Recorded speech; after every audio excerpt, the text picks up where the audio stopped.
On today's episode, as we dive fin too deep with myself and Neal Driscoll, we'll discuss, could the Miami Dolphins add a big name post June 1st? Also, who was the offensive guard that kind of maybe gave away Miami's draft strategy by saying they checked in and told him they are waiting till after the draft? We'll run down a list of possibilities. Also, we will talk about what Mike Shanahan said. Kyle Shanahan, I apologize, and what he said as the words are already starting to get twisted. And we'll also ask the question, can Mike McDaniel replicate what Kyle Shanahan did in year 3 with the Miami Dolphins? We'll go over all that and so much more. Do us a favor, smash the like button, subscribe if you're new, and let's get into this.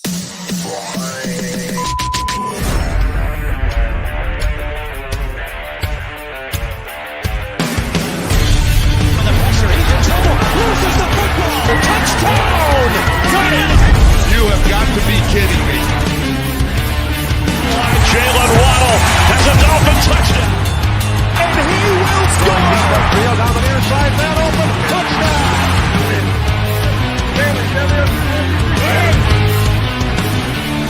The run from Tua Tagovailoa. Touchdown! He's going deep. He's got it for a touchdown again! Touchdown!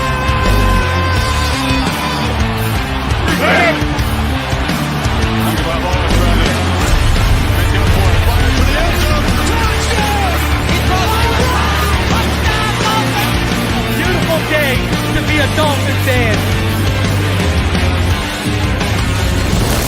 Let's go!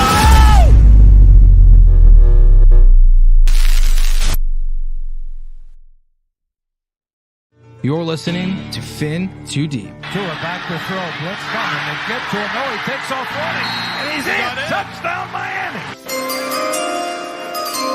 With the 6th pick in the 2021 NFL Draft, the Miami Dolphins select Jalen Waddle. Giving you unfiltered, informed, and controversial takes on the Miami Dolphins and the NFL Draft.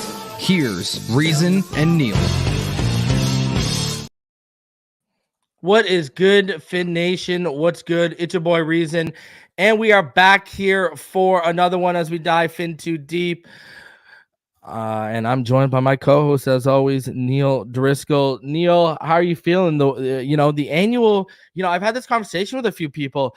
The annual meetings weren't as prosperous, information-wise as they have been in previous years. It felt like a lot more stuff was sliding out of the combine this year than what was coming out of, the annual owners meetings. Did you get that vibe this year? I mean, other than the Woody Johnson thing with him and apparently the argument, which is being denied by multiple outlets, and there's conflicting reports because one outlet out of New York said, no, nothing happened Monday, but then the original report said, no, it happened Sunday. And then the Jets are apparently pissed off about the report, but that's like the biggest piece of news to come out of the annual owner meetings. Yeah, it was slow, and I think you nailed it. A lot of that stuff, I think, is shaking out at the combine now. The Jets, wow, what a mess that owner-coach scenario is there.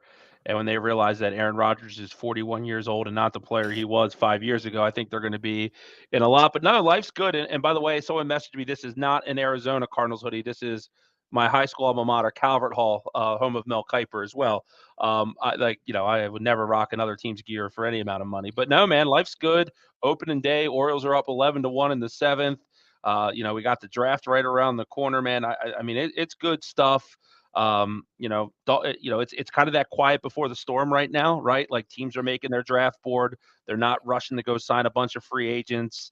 They're kind of hibernating in their facilities, creating those draft boards, getting that big board up that you always see in the background when teams are drafting. But yeah, man, I think, for us getting ready for this football season, I pay attention a lot to these pro days that I've seen. And our boy from Duke, Graham Barton, looked really good today. Yeah, he was moving, He was moving. Yeah, and that's what I'm looking for is, and most of his work, correct me if I'm wrong, most of his work came at center. Right, and they actually have a draftable center there. I think his name's Jacob Monk, who played at Duke next to Graham Barton. But Barton is looking to like he's solidifying himself in that top 25, 26 picks. And I know he's a popular name in the Dolphins, but he had one. And then Drake May, I don't know if you watched him throw the ball today. I watched some of it. Oh. He made some crazy throws and he had some inaccurate throws. He's still my number 2. He's still my number Yeah. 2 guy in this draft. I know that the Jaden Daniel love is there and the McCarthy rise is happening. I still like him a lot. And then obviously, I think one of the things I took away this week is we've talked about him on this show, but Brian Thomas Jr. continues to be one of the most impressive guys for me during this draft cycle. The more I see him, the more I doubt he's going to be there when we're on the board, though. Yeah. I think, and this is where we've had this conversation before, I don't know if you saw, but I dropped my wide receiver big board. Okay. You know how high I am on McConkey and Xavier Legette. I'm not taking them at 21. That's too rich. Now I think Xavier Legette could become an eventual elite X option 110%, but he's not there right now. And usually when you go like, this is just how usually the draft works. Perfect example. You take the raw edge prospect over the raw wide receiver prospect at 21. You take the raw tackle prospect at 21 as opposed to the raw wide receiver. Like that's just usually how, the draft works and how GMs work, right? So, I sent Richmond, because I was talking to Richmond, and I sent him some footage of Amarius Mims. And I said, tell me this isn't a Greer guy. And all he came back and he said, oh, that boy can play. And I'm like, man, it's a Greer guy. I'm telling you. Did you see that? I forget what the show's called. It's Trevor Sycamore, Connor Rogers. They did it with the guys from The Ringer. They did a collab mock draft, and they had us taking Amarius Mims. And we talked about him in a space I was in earlier. And the bad news with him is he's only played 8 games, right? Like that's the bad news. I think the good news is when you see him in those 8 games, he's as good as any offensive tackle in this draft class, maybe besides Joe Alt. So the upside is there. I do think he could play inside year one if needed. I think Amarius Mims is a guy that if Dolphin fans aren't familiar with him, get him on your radar, because I know there's a lot of people that love Jackson Powers Johnson, Graham Barton, and these pure interior guys. I just don't see Chris Greer going off of what his MO is. And if it's a guy that has inside-outside versatility, Troy Fontenot, J.C. Latham, Amarius Mims, maybe it's a different story. But, I think that, we know that we love those premium positions, left tackle, but Amarius Mims is a hell of a player. I just, hopefully get the health in check at the next level. But he has that feeling to me, a guy that you get in the first round, a little bit later, midway through, or maybe a little bit later in the round, you look back 3 years later and you're like, holy shit, that was one of the steals of the draft. There's a couple guys, like, I gotta ask you this. Where do you think Byron Murphy falls? Dude, it's going to be such a hub. I think ultimately he's drafted at either 16 by Seattle or 17 to Jacksonville. I think that's where he's going to go. I know that, and I said it on here that I had heard that he could have been potentially the first defensive player taken at a point. I feel like some of that is cooled. Yeah, so do I. I think it's going to be Dallas Turner as the first defensive player taken. But I still think Murphy has a market. Now, it's a popular thing now with the exit of Christian Wilkins, right, to start talking about Byron Murphy here. And I wouldn't hate it, but I wouldn't also be enamored with it. No, because the guy you've been pushing all year, Johnny Newton, if you're looking for replacing what Christian Wilkins can do, right, Newton is the best one-for-one replacement, and he also gives you a higher upside as a passer. Yeah. Byron Murphy, Jerzan Newton, you can kick in at one tech. You can even give him some snaps at 0. Byron Murphy, you want to kick him from 3 tech out. You don't want to kick him inside that deep because he's just not built for that. Now, Trevonde Sweat is obviously the most ideal fit from 0 to 3 because right, he's just a lane clogger, right? But if you look at Jerzan Newton and Byron Murphy, if you're looking to replace Christian Wilkins, Jerzan Newton is the answer with a higher upside. Like, I am shocked that there was even talk of Byron Murphy going before Newton. Because when you put on the stop. film, It's not even close. when you put on the film, it's not even close. Yeah, I'm for with me. you. I have Newton as a top 10 player in this draft class, man. I might be as high on him as anyone, and he has ties to Austin Clark, which I think which is really important. And Latu from UCLA has ties to Anthony Weaver. Those are You should be edge one, not Dallas Turner. Dallas Turner's going because of his athleticism, I feel. Yeah, I have them so close, but I do have Latu over Jared Verse in my final rankings. Yeah, so do I. So I think both those guys are. But yeah, man, I like, for me, as the dust starts to settle here, and we're now officially a month away from the NFL draft. That feels so good to say, right? Oh. Like, I mean, like, there's not a lot of avenues the Dolphins can explore that will get me upset, right? There's nothing they're really going to do that I think has me like cussing, you know what I mean? But like Byron Murphy to me be like, okay, we got a need, we filled a need, all right, whatever. But Johnny Newton would be like me getting like excited about it. Latu would get me excited. Getting premier offensive lineman would get me excited. Getting a weapon that would serve as our number 3 would get me excited about it. Where Options. And I don't think the Dolphins need to check the box, because I think that a talent is going to fall in their lap that we've talked about this for weeks that we don't expect. And I think that is what makes them a dangerous team at 21, is that there are so many avenues that they can explore here, and nothing would surprise me. We already know that they've had conversations with Odell Beckham, and there's an offer. We know that they've said to a certain offensive guard, hey, if we don't get who we want in the draft, we're going to come back and talk to you. I just think there's so much flexibility in this year's draft. But, man, I'll tell you what, I am getting more and more excited for us to find a cornerstone defensive player in this draft. I just think one of those guys could be a franchise-type changer, a Latu, a guy that could come in here and get 12 sacks on an annual basis. Jerzon Newton, a guy who can just I mean this as a compliment. He reminds me of a poor man's Aaron Donald coming out of the pit. Like, I see those type of dominant traits to collapse the pocket, immediate penetration and pressure. Like I just he's so quick off the ball. And what I like about him, man, I'll be honest, he's a mean bastard, man. Oh, buddy, and you know what, bro? His grade is not far off for me from what Jalen Carter's was. Not me either. Like, honestly, it wouldn't surprise me if in 5 years we look back at this draft class and, like, Aaron Donald's like the perfect example of this. When Aaron Donald came out, a lot of draft heads loved him. I liked him too. He went 11 overall. They said he was undersized coming out of Pitt. Yeah. And we heard all these things. At the end of the day, football players play football. Traits, size, all that stuff matters in the equation. But show me a guy that just has this relentless motor, this ability to disengage from blocks. And I just think Jerzon Newton could end up being the steal of the draft for a team. I get nervous because I think the Saints are going to be a team that's going to be in on them. I think Jacksonville could be a team that gets in on them.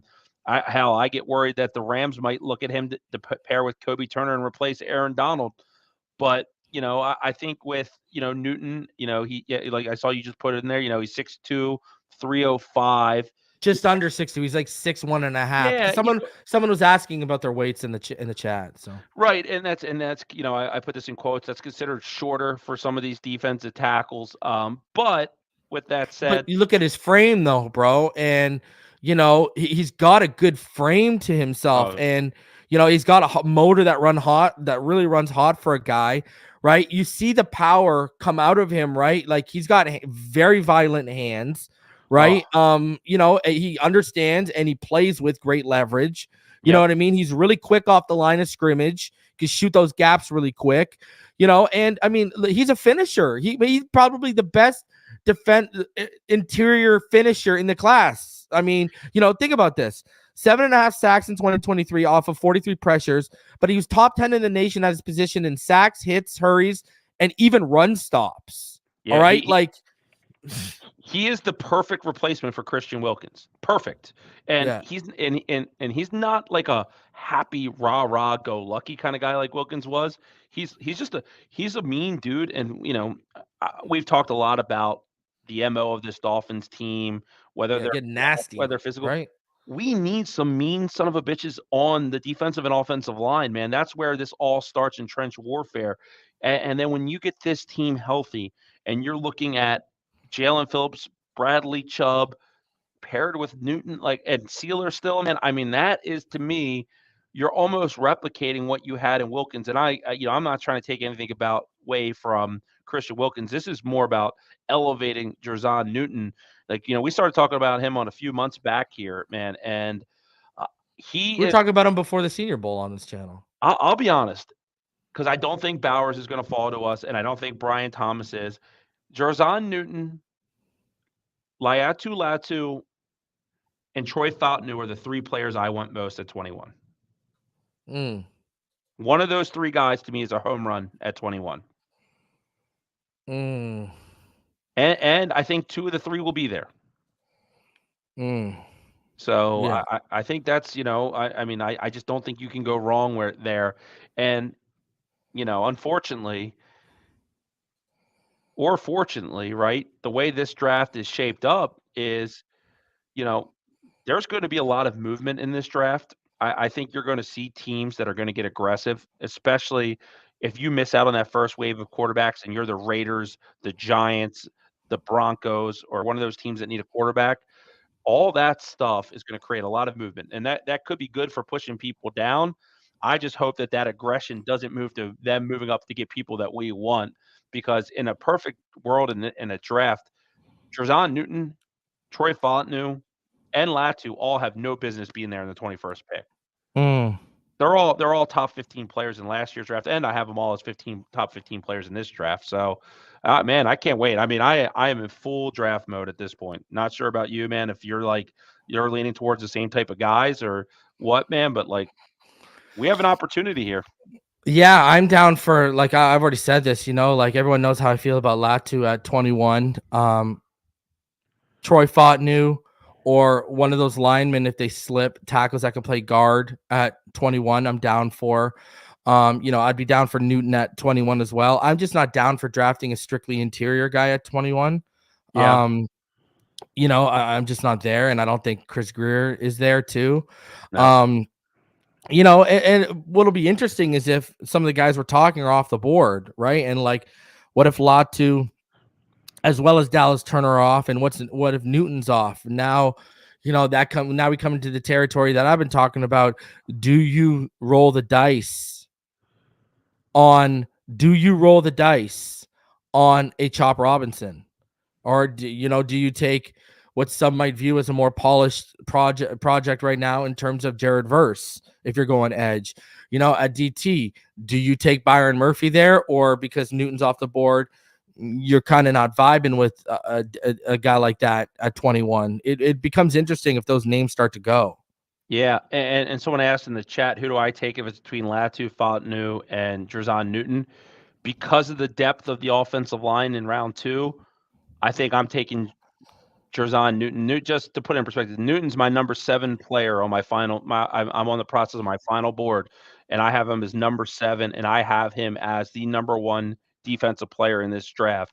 So, for me, he's the guy that I would probably take over the rest of those other ones first and foremost. I just think he's that much of a game wrecker. Yeah, I agree. So let's get into this stuff, and let's start off with an excerpt from Barry Jackson's article. And this is what Barry Jackson said right here. And this is out of his latest article. He said one of the parts of it is the Dolphins have maintained communication with at least one free agent guard who started for another team last season and said they might circle back to the player after the draft. Now, the player asked not to be identified. We already knew this about the whole, potentially giving away the draft strategy. But there's a little key thing here is who started for another team last year. Now, you went through and you found out the guards on the free agent market that were starters last year. And let's start off there. Yeah, I have 6 names that I think that this could be referencing, and then we can talk about who we think it is. First of all, there's Dalton Risner. We know him well. He was so does Butch Berry. Yeah, he was a post-June signing, and he went to Minnesota. He started at left guard there. I think on Pro Football Focus's current board, they have him as the number 1 free agent guard. There's Andres Pete, who's been a long-term fixture starter for the New Orleans Saints. Yeah. He's an injury-prone player, but I will say this: he has some familiarity playing next to our left tackle, Armstead. Ron Yeah. Armstead. There's one of the clubhouse leaders here in Lakin Tomlinson, who, obviously started for the Jets, started for the San Fran. 49ers. Yep. There's a guy that I like probably the most on this list from Chicago, Cody Whitehair from the Bears, who I think he played more of center in Chicago, but he's flashed the ability to play guard as well. There's Matt Filer, who is a guy who was a fixture on the Chargers for multiple years, and I think last year he played on the Tampa Bay Bucks. And then there's a guy that we know has met with him, and this is what I just have him on here. I don't think he's the guy because it's known that we've met with him, and that's Phil Haynes from the Seattle Seahawks, who we've met with maybe once or twice already, or had a couple conversations with. So those are the 6 names that I came up with. Who jumps out at you? If I could have any of these, I think my order would be number 1 would be Cody Whitehair. I just like him. For Chicago, yep. Loved what he did. And I also like that if you think Aaron Brewer is a better guard than center, Whitehair can solve that center problem for you, right? Wasn't he on when we did our trade deadline show? Whitehair was on my list, right? Yeah, he was. Yep, he was. Yeah. Yep. Yeah. I like Andres Pete, but I definitely am worried about the injuries. But man, he's been a high-level starter for a lot of years. The guy who I think it is, though, I think it's Lakin Tomlinson. It would make sense to me. Yeah, that makes sense, yeah. Based off his relationship with Mike McDaniel. And look, man, honestly, at this point, you're looking at low investments financially in any of these players. I'm not worried about any of them. I'd like to get one of them, though. Honestly, any of the 6 would be a decent signing at the right price, as what I think there's 2 avenues to explore when you look at the Dolphins' offensive line. You either could draft or sign high-level players, or you could just build as many capable players as possible and let the best players fight it out. And I think what you've seen with like Jack Driscoll being signed here, and if they add another one of these type of guys, right, they can do that. In a perfect world for me still, though, there's just too much offensive line talent in this draft not to get a guy in round 2. You're right. Like, over this list, and I'm sure you agree with me, if you could give me Christian Haynes, Cooper Bebe, Cedric Van Pran over any of these guys, I would take that in a heartbeat. Yeah, I agree. And here's the thing, right? Like, where we're going with this, and and here we go here, like you kind of alluded to, these aren't major investments. No. These aren't things that even if you sign them and draft someone, you're going to be sitting there going like, oh man, like filled with regret. These are not major investments. That tells me how hard they're eyeing offensive line, Neal. These aren't 10, 8, even $6 or $5 million investments we're talking about here. Right. We're talking about guys that could be coming here for the vet minimum. 1.7 or just above. Bucks. Just above. Just what Isaiah Wynn did, right? That's what I'm saying. Like, and for them to be like, well, we'd rather you sit around and wait till after the draft. They don't have to wait for the $18.5 million to come off the books from Xavier Howard for one of these guys. That should show everyone how deep they are on this, and how much homework they're doing. Because I mean, what have I said, right? 21, you don't take the interior, but 55. Gloves are off. If the Christian Haynes is on the board, everyone knows I love him. If you got a Mahogany on the board, if you got a Bebe on the board, another guy that I'm high on, people will see when my guard board comes out, Mason McCormick. If Mason McCormick is there, that's a move you can make at 55 because we don't have a 3rd and a 4th. This is why we need a 3rd or a 4th added to this bunch, bro. We need another date. We need another pick in those first 4 rounds. Would you agree with this? Because I don't want to trade back anymore. I don't want to trade back at around 1 because we realize the talent that's going to drop to us. But I would do this in a second. I would trade next year's 3rd round pick, or even to move into this 3rd round. Yeah, for sure. Knowing we're going to get 2 more in the compensatory formula. Yeah, and honestly, I wouldn't even mind trading our 2nd to get back into the 2nd this year if the right player prevents it or trade back from 55 to accumulate that 3rd round pick. Because at the end of round 2, Mahogany's going to be there. Mason McCormick will be there. Cedric Van Pran will be there. There will be a lot of guys that are still there that are very valuable players. You might not get the Christian Haynes, the Zach Frazier's, or anything like that, but you will get Dude, I'm telling you right now, Christian Mahogany is a guy that's going to come in this league and blow people away and start for like 8 years. Like he's that kind of guy, right? Like there's definitely good players. And that's where it gets interesting because I do think that they value certain players over offensive line. And I think one of them is a tight end that plays at the University of Texas. And if that guy's there at pick 55, I think that's oh shit, we're not taking an offensive lineman in this draft right now. We're going to take Jatavian Sanders, and then we'll call that vet back up and see if we can get him locked up. Yeah, man, we got over 500 of y'all watching on X, and we got about 400 of you watching on Twitter. We're almost at 1,000 people watching between both platforms. I want to thank y'all. Smash that like button, subscribe if you are new. So let's wrap this up. I wanted to get your thoughts on how do you see this playing out? Do you see them taking an interior guy, or do you see them waiting until after the draft or even into training camp? Because what I've said, Neal, all along this past week, there's no way they're going into before this news broke about, this whole draft and us talking to a starting guard here. I said to everyone, there's no way they are going into camp with Isaiah Wynn, and Eichenberg and Robert Jones and Jack Driscoll fighting for 2 guard spots beside Aaron Brewer. That's just, I do not see that happening. So how do you, what does your gut tell you they do here? So what I would do is what I said: take the defensive player round 1 and the offensive lineman at round 2. Chris Greer doesn't like to do what I do, so I think what they do is they take that defensive player round 1, and they're going to get a bright shiny toy in round 2. I don't think Mike McDaniel is going to go offensive line over this receiver class, and we've mentioned some of the names. If he's there at 55, and we're talking steal, we're talking big time steal. You love this guy. I love this guy. He's my 5th receiver. I think he's your 5th. Yeah. I have a feeling Xavier Legette's going to be in their plans, man. He is like Deebo Samuel light to me a little bit. And I think he's a guy. So I think they're going to take, if you wanted me to give you what I really think, I think it's going to be Latu in round 1 from UCLA. I think they're going to bounce that back in round 2 and get a receiver. And I think it's going to be a guy like Xavier Legette. Now, some might say he might not be there. I will say that there's a chance he is. There are receivers that are rising at the right time. Legette does have some question marks, I think, with some of his.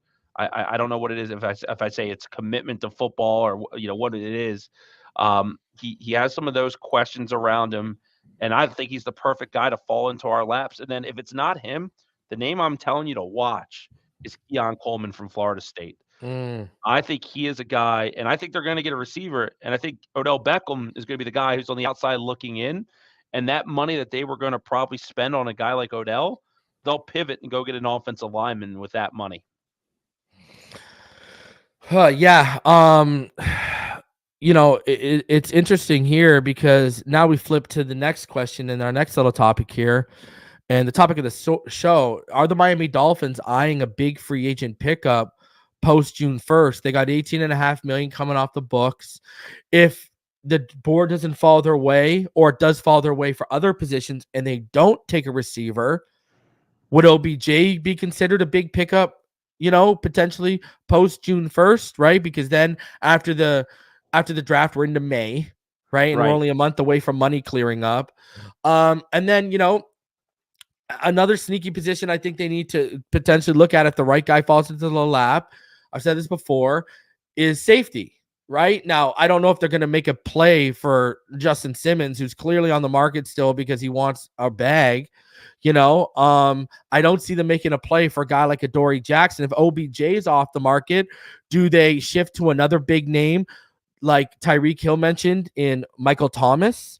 Or Tyler Boyd? Or Tyler Boyd? Or is another big name that could happen post June 1st?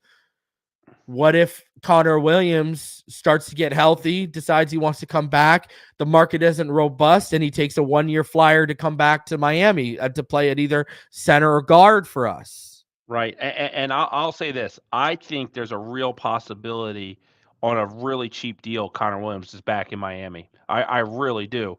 And then I have 4 names that I have written down here that are guys that I think in a post-June world that I would love to sign that are on my radar. First, safety Quandre Diggs. I would I've been love told him. privately it's not No. happening. Okay. Well, he's a Yeah. guy I would like. There's a pass rusher from Kansas City, Mike Dana, who played at Michigan, who I would love as a rotational defensive end here. There's T. Tart, who's a big 2-down nose Former tackle, Titan. Yep. former Titan. And honestly, this guy's old, but I think he does have a little juice in the tank. Calais Campbell coming home on a cheap deal, I would be all about it. And you bring up a really good point with the post-June money because it's actually could be exactly the ingredient the Dolphins need to permanently fix what we call a salary cap hell, and I'll explain. Right now, we're projected in next year's to have 36 million under the cap, right? But that is off of this year's cap figure of 255.2. I've heard pretty confidently that it's going to move up to 280. So if you say the cap rises $25 million, that puts us 51 million under the cap, and that's no deal for Tua, no Waddle, no Holland, no Phillips. So it sounds daunting. But if you get the 18.5 from X plus the 5 million in cap space you have now, and get a deal done with Tua and say it gets you 12, you're at 35 million in cap space. So let's just say your draft class is $7 million to cover, and you spend another 8 of it on ingredients for the season. So that's 15. Then you're carrying $20 million over to put you 71 million under the cap. If you work out a long-term deal with Waddle, which I think they will, his first year cap hit's going to be low. You know Tua's going to get the bag and be here, but I think his first 2 years will be kind of manageable. And you're going to probably put the 5th-year option on Phillips.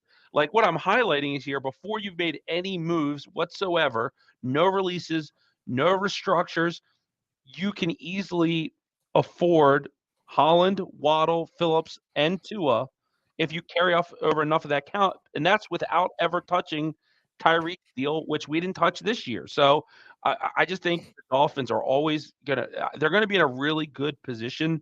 What I'm trying to highlight is the pain of losing Christian Wilkins happening and Robert Hunt leaving. Those two things are going to allow you to keep the nucleus of this team for the next 5+ years. Yeah.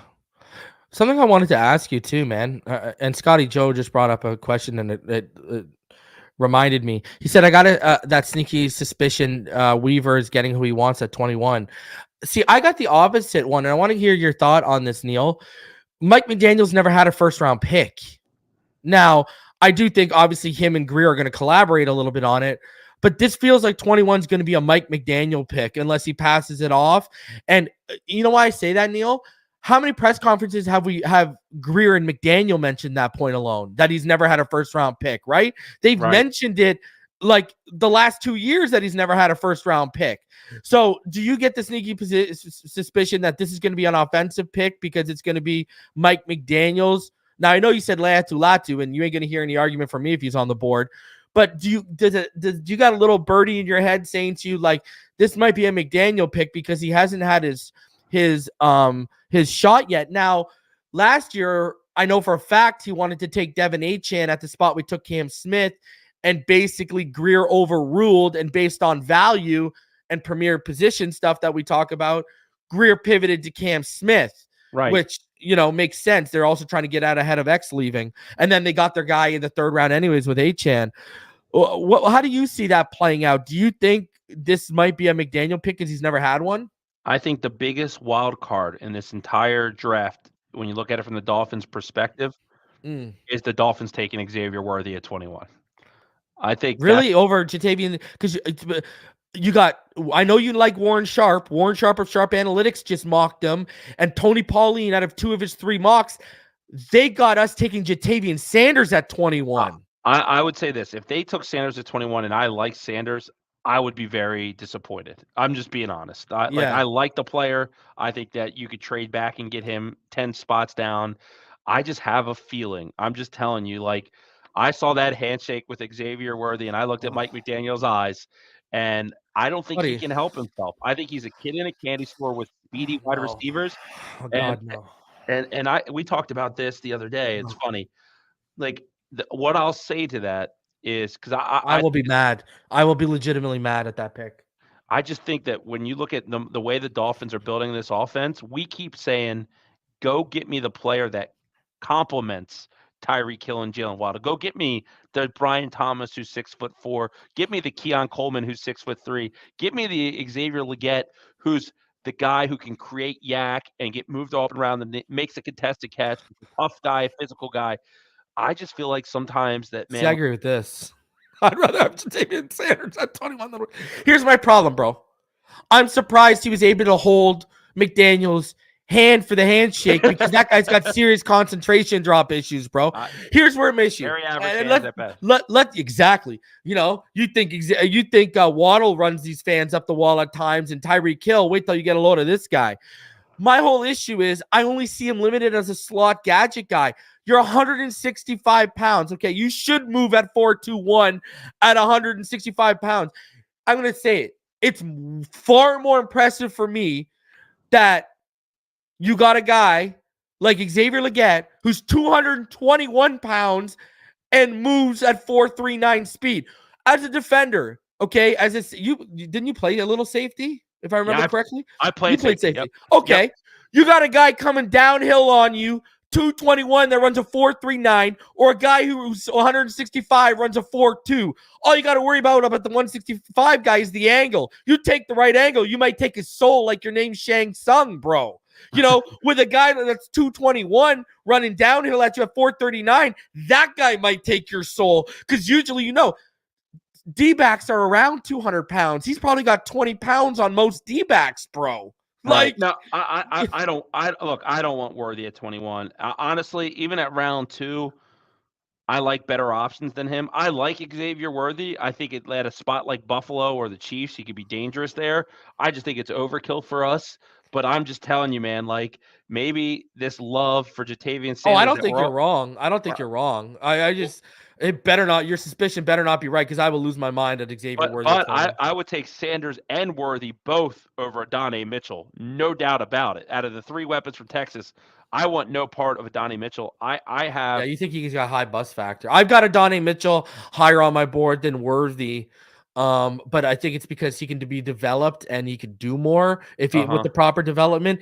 Xavier Worthy is the one that we saw how John Ross worked out when people went for the pure speed and how that go. Well, the hot name now, man, who's really climbing up the ranks is Javon Baker from Central Florida. He was my 15. He's got. You need to see more, bro. Anyone who watches that film and says that guy's a top 10, he didn't do enough at UCF for you to say he's a top 10. Bro. You know what I mean? Well, like the route tree and stuff I'm talking about. This is recency bias season, man. Yeah. Like recency bias is a thing that because here's what you see. We've seen this in every draft, right? Yeah. Like draft Twitter, and I use that term loosely, but people that cover the draft that let's just say aren't professionals that cover it, right? Like you always see the recency bias factor take over and players go, but you kind of see like those true and like Bebe's this guy for me. I saw so many mock drafts that had him as a first-round pick, right? Cedric Van Pran, a lot of mock drafts that had him as a first-round pick. All they did was the right thing, right? They played solid years, but yet somehow they're a full round down the board compared to other players. Like there are teams that are smart, right? Like the Steelers that come to mind, the Ravens come to mind, the old Patriots come to mind that always get those players around later than they should go. And then they're the guys cashing in free agency after 4 years, right? Like those are like, there's so many type of players like that. I think that, recency bias, we all want what's new, what's latest, what's greatest, but like, I don't know, man. Sometimes like what your first opinion was of a player or of a position is how it is. I like Javon Baker. I think he's right around my 15th receiver as well. With that said, I would never, in round 2, that's a hell of a reach for me. Yeah, I think like two guys who I were low on just because of the amount of talent. 2 guys that I think could make noise and be higher than how I had them ranked are Malik Washington from Virginia, and also a guy who I think could really surprise people. And it's because he got hurt last year and he fell off people's radar. I think Jalen McMillan could be a game breaker. Huskies have 3 of them. Yep. Yeah, bro. Between Roma Dunze, Jalen Polk, and him, Jalen McMillan kind of got forgotten because he got hurt, right? Right. But man, that guy is explosive as hell, bro. And I got him 16, and I got Malik Washington at 17, and those are 2 guys that could make my rankings look dumb. Like they got. Man, this class is loaded, bro. The guy who I like in the 5th round range for us, if that's where we do it, is Anais Smith from Texas A&M. Texas, who we met with. Yeah, I like him a lot, man, because I could see him being kind of that gadget guy in this offense.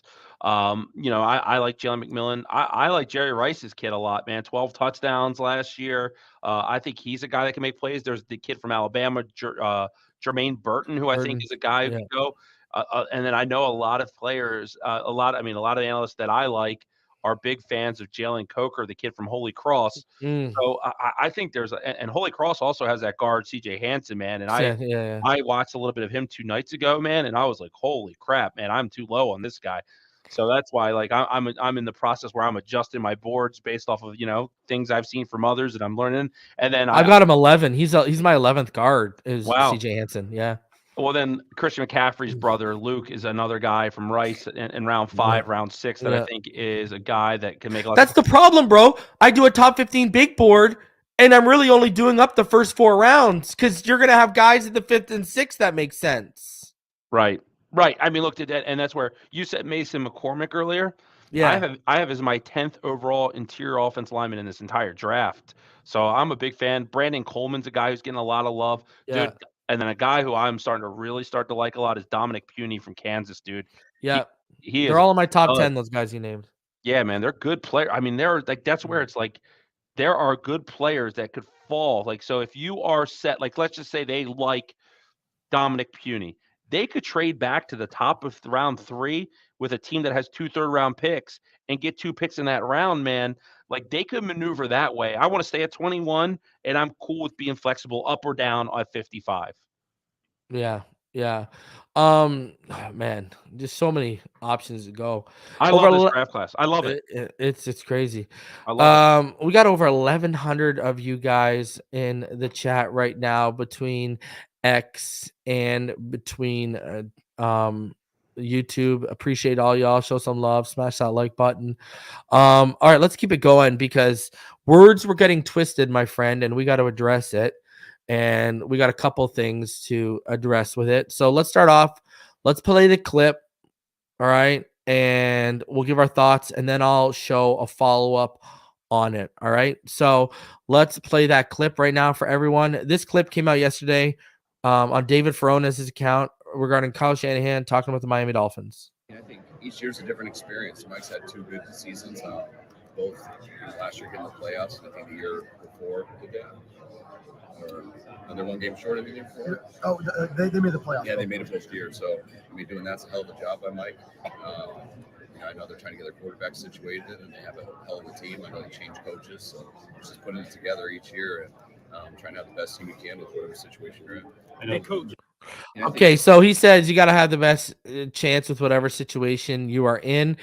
People started, and then, people tried to run about the whole trying to get the quarterback situated, right? You had an account like ML Football, clip it out down to 8 seconds and that one clip. And you saw David Feronas even responded, said, my belief would be he means getting to a situated with an extension, but he did leave it ambiguous. But that's been pretty much everyone said he's regarding an extension. Your thoughts on this and people just looking for any little crack or any little crevice to try to blow up a quote bigger than it is, because when he said trying to get the quarterback situation, he was clearly talking about trying to get the extension when you listen to the whole quote, because he even said at the end, talked about the Dolphins overall situation. So what are your thoughts about what Shanahan said and people trying to make a bigger deal? I think it's that point of the year, man, where there's just not as much going on. We got through free agency. We're waiting for the draft. People should go out, spend $19.99, go get Monopoly, sit down with the family, play some Monopoly, go get Marvin Gardens and St. James play. It's a big non-story to me, man. Like he obviously was talking about getting the contract done with who at this point of the offseason where could the Dolphins go, right? They weren't in on Justin Fields. They weren't in on any of the free agent quarterbacks that are available. They've done zero work on any of the draft prospects that are quarterbacks. It's one of the biggest nuts. I honestly don't understand this, man, where I understand there's some skepticism sometimes around Tua and the late season and stuff like that. And I have some of that. But he's a guy that's finished the last 2 seasons in the top 5 of almost every statistical category that matters for a quarterback. He just led the league in passing. He was the starting quarterback in the Pro Bowl. I just don't get the infatuation with him. Like, it's just, to me, it's ironic, right? Like Jets fans, I go in there's a space. This guy, Petey Host, great guy. I've grown to like some of the guys. I have good conversations. A lot of their fans come up. I hear about a 41-year-old Aaron Rodgers that hasn't played football in 2 years and underachieved with very talented Packers fans at the end of his things. But you would think that is Patrick Mahomes coming to play for the Jets, right? They're so high on him coming. We have a guy that the last time we saw Aaron Rodgers and Tua on the same field, Tua was the better player. And our fan base is and I'm talking just not about everybody. I know, you know what I mean? But there's a portion of our fan base that's like, let's discard him and find someone else. Like, it's just not how it works. It took us 24 years, right, since Dan Marino retired to find, or not 24, 20 years since Marino retired to find Tua, right? We know the laundry list of quarterbacks we had in the meantime. What makes you think that we can go find another franchise quarterback within 5 years of finding Tua, right? Yeah. No matter how you slice it, he's a top 10 quarterback in this league. Whether he's 10, 6, 7, 8, 9, wherever you have him, he's going to sign the biggest deal in Miami Dolphins history in the next 3 months, and that is what it is. Yeah. And people are going to have to learn to cope with that one, huh? I'm just so tired. Like, man, like, I'm at a point where it's okay to admit that Tua is not perfect, and no one really is. There's 4 quarterbacks that start in this league that have won Super Bowls, right? Mahomes, Rodgers, Russell Wilson. Who am I missing? God, I do this every time. Russell Wilson. Say it again. Who? There's 4. Stafford, Russell Wilson, Rodgers, and Mahomes. And I know Flacco won it, but he's not a starting. That means 4 out of 32 quarterbacks, 1 out of 8, 13% of quarterbacks in this league have won a Super Bowl, right? The goalpost is always moving. Well, Josh Allen's won playoff games. Look, Baltimore here, no one's calling the radio saying, let's get rid of Lamar Jackson when he's been one of the worst quarterbacks in the postseason. Doesn't he have as many MVP wins as he does playoff wins? Yeah, exactly. So it's like the goalpost always moves, and you're always looking at your neighbor's grass. Get out your hose and water your own. You got a quarterback that 18 to 19 to 20 teams in this league would take as their starter now. Let's talk about this. As draft guys, as draft aficionados in this community, that's bad business and that's bad strategy to take a quarterback at 21 when you have needs and you already have a guy who just led the league in passing. That's not how it works unless a Drake May or Jaden Daniels or Caleb Williams falls to you at 21. That's bad. You do not take the word coming out right now is that Penix and Bo Nix aren't going to go till the second round now. Honestly, I wouldn't even take May and Jaden Daniels. I think they're both good prospects. But I'm just, where I'm going with that. Yeah. You need top three prospects in terms of the position who have first round grades to fall to 21, which is never going to happen for you. Right. Consider it. And then when you have the needs we have and you got a contract, because you know what they'll say? Oh, well, they're not taking a guy at 21 because he doesn't want competition. What are you talking about? Did he not send Jalen Hurts packing to Oklahoma when he took his job? Did he not keep Mac Jones riding the pine? What are you talking about? Tua's won every quarterback competition he's ever had. These are the same people who said Bridgewater was going to beat him out, who said Brissett was going to beat him out. They didn't. Who said Skylar Thompson was going to be QB1 and beat him out, who didn't. He also beat out Ryan Fitzpatrick. So right. What are we talking about now? It's the typical glass half full, glass empty, right? Like, it's that conversation with Tua Tagovailoa, right? Like, you'll get a portion of the fans that are like, well, the Bills and Josh Allen own us. We're 1-6 against them. But they forget the other half of the glass that Tua is 11-0 against the Jets and Patriots. And the Yeah. last time I digested those numbers and put them together, that means he's 17-6 in the division, almost 3 times the amount of wins than losses. You know how you make the playoffs every year? You do just that. That's how you win. That's how you contend for division titles. I love when Jets fans tell us, like, oh, it's the Bills division. You've won the division twice since 1968. What the hell do you know about winning a division, right? Like, don't tell me how, like, what it takes to win a division. I just think it's nonsense. And it's where it's like you got to let some of this stuff just roll off because it will get you infuriated. At the end of the day, Tua is 17-6 in the AFC East, which is a very competitive football conference. He was beating Bill Belichick before the Patriots were the mess that they are. It's not just who they are now. When they had the number one defense in the league, Tua was juking out defenders, throwing bombs on J.C. Jackson. Like, the narrative can change all at once, and the only person that's going to control it is going to be the Dolphins and Tua. But that's why here's the best part about this reason, right? Whenever I go to Vegas, I walk into the Venetian, I'm like, damn, man, this place is way bigger than my home. It's way nicer than my house. You know why? Because they back up their thoughts with money, right? Well, they think this year's Dolphin team is better than last year's Dolphin team, and that's losing Christian Wilkins and Robert Hunt. A full game better, right? So, and that's before the draft has even happened and before the Dolphins done anything. You know, they could get Odell, and that might move the needle a little bit more. Who knows what happens? But, like, I want to. It's the sky isn't falling here, like, right? The sky isn't falling. The Dolphins have either the 6th or 7th best odds to win the Super Bowl in all of football right now. They're in the upper quartile of the league in terms of power rankings of teams now. This team, maybe they didn't win the playoff game, and we all have the right to be frustrated about that. But don't let one box that you're trying to check that's an arbitrary box prevent you from understanding and appreciating you have one of the best teams in football right now. And they have a quarterback, and they have a good coach, and they have a loaded team. The team's so loaded that they got to go let franchise type of defensive players leave, and then they find a way to make themselves a whole game favorite better than last season in Las Vegas. You know, I just think it's one of those things where it's time to appreciate that we are on those report cards. We are ranked the number 1 team overall in the NFL. That's like being the Google or the Apple in business, right? Yeah. We are now a team that, look, man, we're a destination.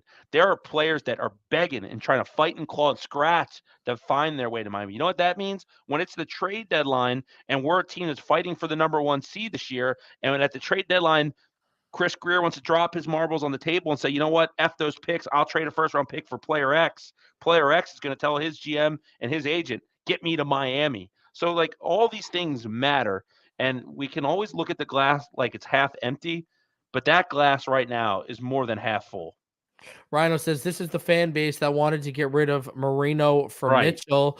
And Right. Jason says we need O-line, 31st in pass win rate. And remember, Justin Fields was top 5. His offensive line was top 5 in pass win rate. 31st pass win rate just won't cut it. It sickens me that people are overlooking that and laying it all onto his feet. I wanted to ask you this question because David Furones had an interesting article, and Shanahan reached the Super Bowl in his 3rd year with the 49ers. Right. Do you think, you saw Vegas believes we are?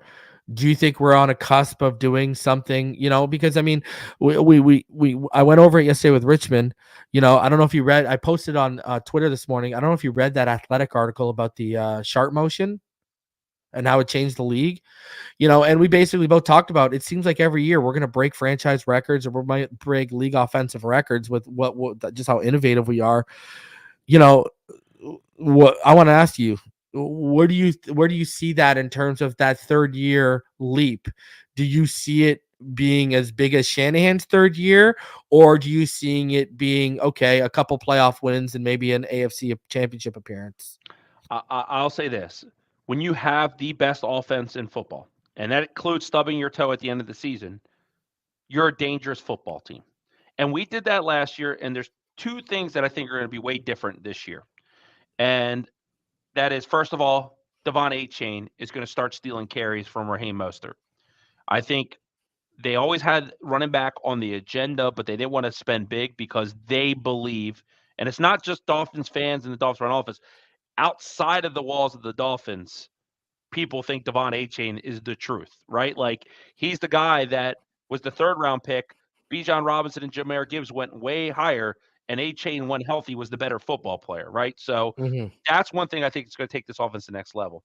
Also, we never had a healthy Jalen Waddle and Tyreek Hill together last year. When Waddle was hurt for the first half of the season, Hill was healthy.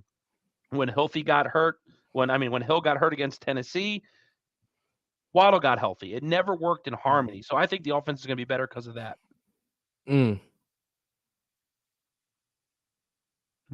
Sorry.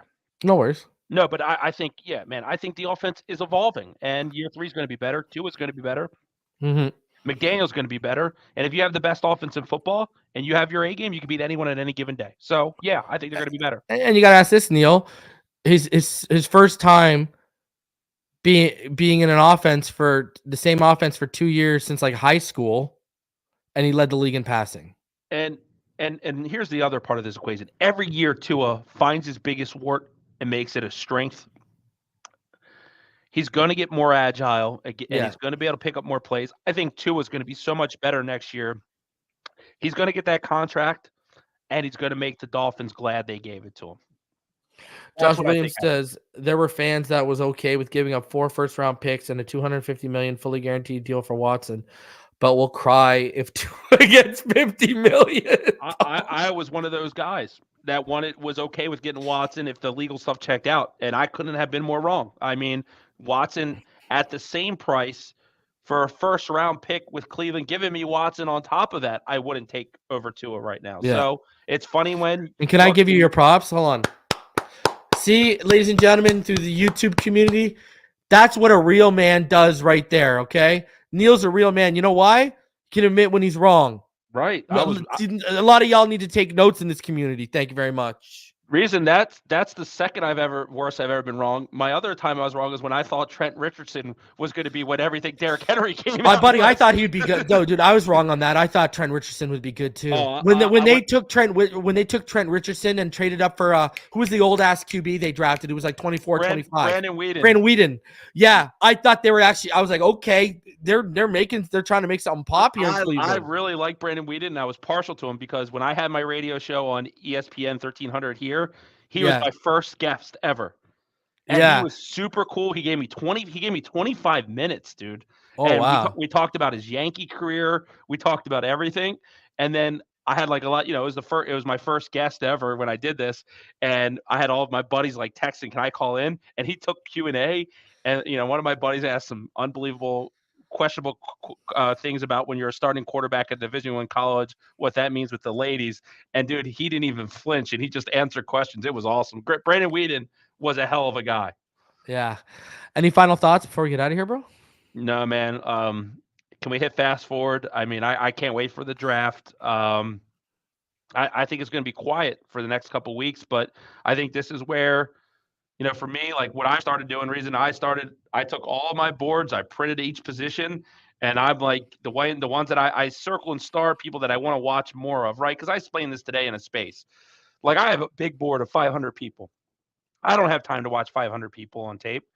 And when I make my initial board, like I use the work of others to start my season, and then I watch the games and I break the tape, and then I adjust throughout the course of the year. What I say, I probably watch 100 people. 100 players, prospects intimately, meaning I've watched a lot of them, 20, 25 snaps plus, watching with the naked eye, wrote evaluations on them. The next 100 I watch casually, watch, and then, the second half of it, a lot of it's just what I've seen naked eye, what I've heard, I use my ears as much as I use my eyes when I do that. So like, and then you got the randoms when people bring them up and you're like, okay, well, let me watch that guy. So you got stragglers too, beyond that second lot of 100, right? Because it's the same thing for me. I mean, just for my big boards alone, right? I usually watch about 20 players each and then a few scragglers. So it's about 22, 23 players just for those 6 big boards alone. And then I always, even if we don't need them, I always watch the full quarterback class. So I'm at the same with you. I ended up watching over 200 players by the time the draft rolls around, right? I'm at about 225 when the stragglers and everything come 100%. Through. Yeah. People don't realize the work. It's a full season thing, right? Like, I mean, the other night I spent 48 minutes. I remember because I went. It was whatever before midnight. It was 48 minutes before midnight, and I watched Jerzon Newton for 48 minutes, and I've already had watched so much of them. But I'm like, man, like I was like, Neal, you're higher than most people that are out there. A lot of people love them, but you're higher than them than everyone else. So I really started to look at it, and I was like, damn, this is why I love that guy. The first thing I watched is, they were up against was it Michigan? And dude, they have good Drake Nugent, Trevor Keegan on the line.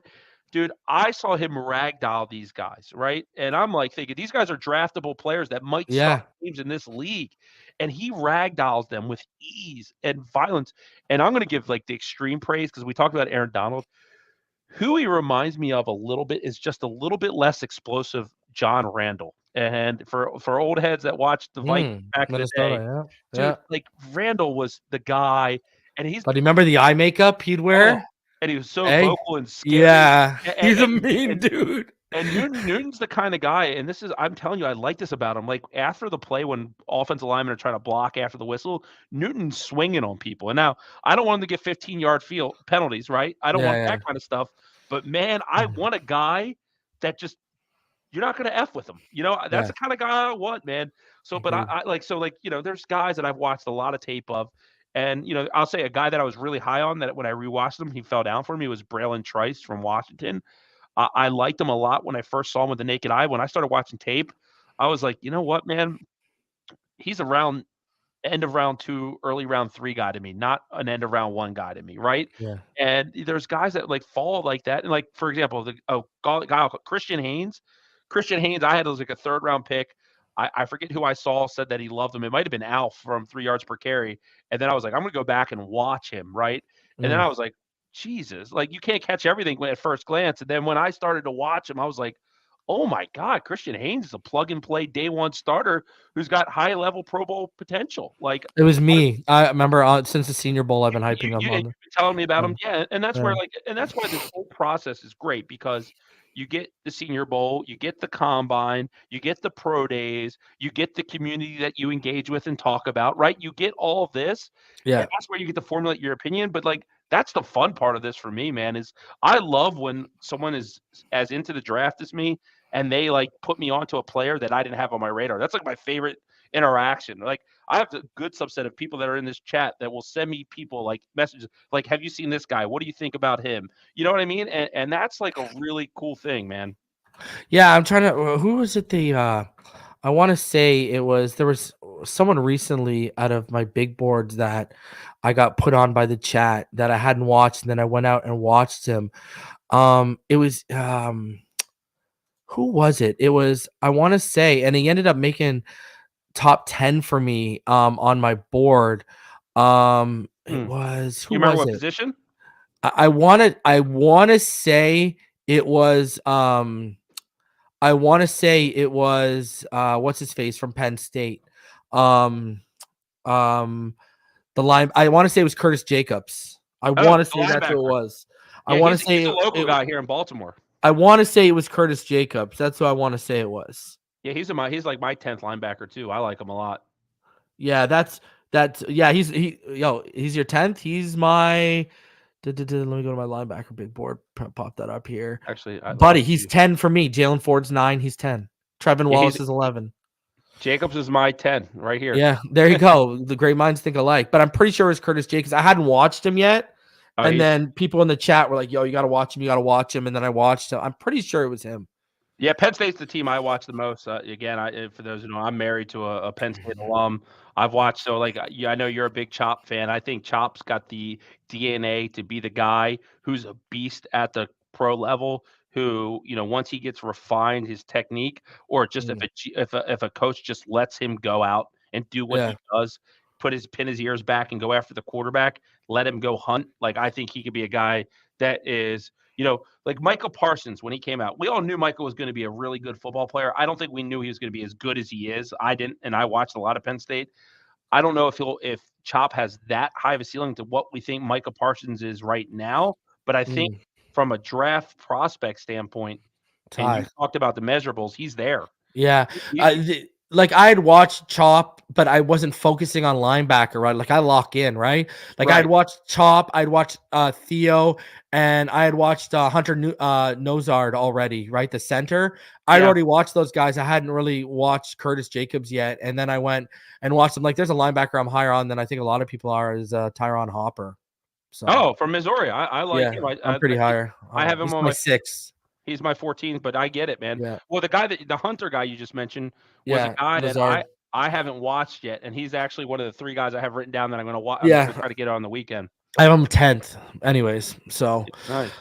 all right, man. I appreciate you. A great conversation. Also, shout out to Rhino. He donated 20. He said, congratulations on 15,000 Reason. Thank you very much, sir. Yeah, congrats, man. That's And awesome. listen, we'll be back next week for another episode of Fin Too Deep, and I'll be back over soon for another episode, and be on the lookout because the next big board to drop for all of y'all will be Edge. Until then, you already know what time it is. Fins up all day, every day, and we will see y'all on the next one. Have a fantastic rest of your Thursday, everyone.